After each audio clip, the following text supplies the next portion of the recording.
Proclamación del Evangelio según Juan 1:18. Al principio existía la palabra. Y la palabra estaba junto a Dios. Y la palabra era Dios. Al principio estaba junto a Dios. Todas las cosas fueron hechas por medio de la palabra. Y sin ella no se hizo nada de todo lo que existe. En ella estaba la vida. Y la vida era la luz de los hombres. La luz brilla en las tinieblas. Y las tinieblas no la percibieron. Apareció un hombre enviado por Dios, que se llamaba Juan. Vino como testigo, para dar testimonio de la luz, para que todos creyeran por medio de él. Él no era luz, sino el testigo de la luz. La palabra era la luz verdadera. Que, al venir a este mundo, ilumina a todo hombre. Ella estaba en el mundo. Y el mundo fue hecho por medio de ella. Y el mundo no la conoció.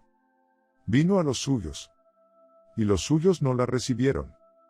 Pero a todos los que la recibieron, a los que creen en su nombre, les dio el poder de llegar a ser hijos de Dios. Ellos no nacieron de la sangre, ni por obra de la carne, ni de la voluntad del hombre, sino que fueron engendrados por Dios. Y la palabra se hizo carne, y habitó entre nosotros. Y nosotros hemos visto su gloria, la gloria que recibe del Padre como Hijo único, lleno de gracia y de verdad. Juan da testimonio de él, al declarar: este es aquel del que yo dije, el que viene después de mí me ha precedido, porque existía antes que yo. De su plenitud, todos nosotros hemos participado.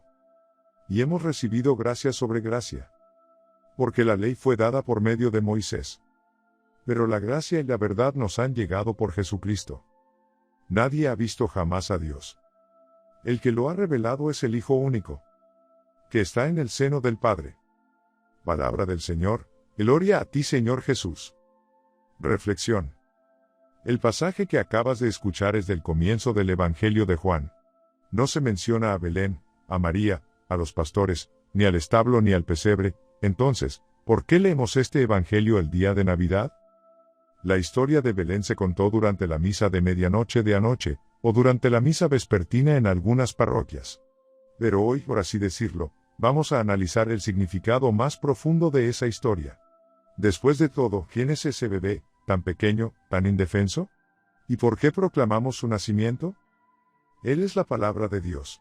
Desde el principio estaba con Dios y era Dios. Piensa en esas palabras extraordinarias mientras miras el establo o la cuna del niño Jesús. A través de la palabra, Dios expresa su propio ser, del mismo modo que de manera análoga nos revelamos a través de la forma en que hablamos y lo que decimos. Pero la palabra de Dios no solo comunica, la palabra de Dios es activa, es un verbo más que un sustantivo. Hace, produce y crea. Así que a través de esta palabra todas las cosas fueron hechas por medio de la palabra. A esta palabra, nosotros y todo el mundo le debemos nuestra existencia. El Evangelio de hoy dice que la luz brilla en la oscuridad y que la oscuridad no puede dominarla. Es con esta esperanza que anhelamos ver cómo se desvanece la oscuridad de nuestro mundo. Jesús dirá más adelante que Él es la luz del mundo. Ella estaba en el mundo, y el mundo fue hecho por medio de ella, y el mundo no la conoció.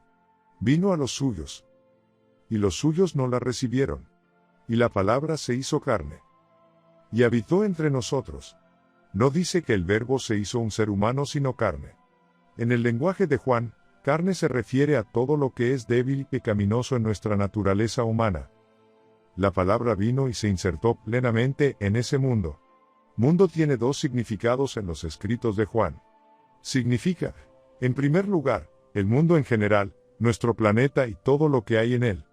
Pero también se refiere a esa parte de nuestro mundo humano que está atrapada en todo lo que es malo, negativo, degradante y deshumanizante. La palabra entró en ambos mundos. No vivía al margen, sino en el centro mismo de la actividad humana. Esto causó dificultades a algunas personas religiosas, que consideraron inquietante que Jesús se mezclara con los pecadores y, lo que es peor, comiera con ellos. En el pasado, Dios nos habló a través de muchos profetas y otros portavoces. Pero ahora nos ha hablado por medio de su Hijo, porque el Hijo es la palabra de Dios. Este Hijo es la luz radiante de la gloria de Dios y la copia perfecta de su naturaleza. Al ver todo lo que Jesús dice y hace, nos ponemos en contacto con la naturaleza misma de Dios.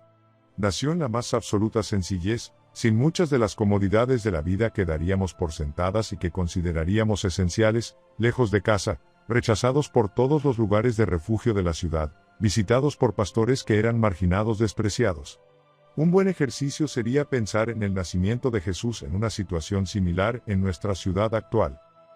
Es importante tener en cuenta que esta escena no es solo para una contemplación piadosa, sino que contiene un mensaje.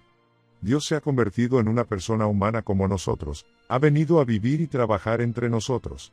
Ha entrado en nuestro mundo para bendecirlo, y liberar a todos los que están esclavizados por la opresión, el hambre y la falta de vivienda, esclavizados por hábitos y sustancias adictivos, esclavizados por el miedo, la ira, el resentimiento, el odio y la soledad. Oremos para que podamos acercarnos al niño Jesús y liberarnos de nuestra esclavitud particular, porque todos somos esclavos de algo.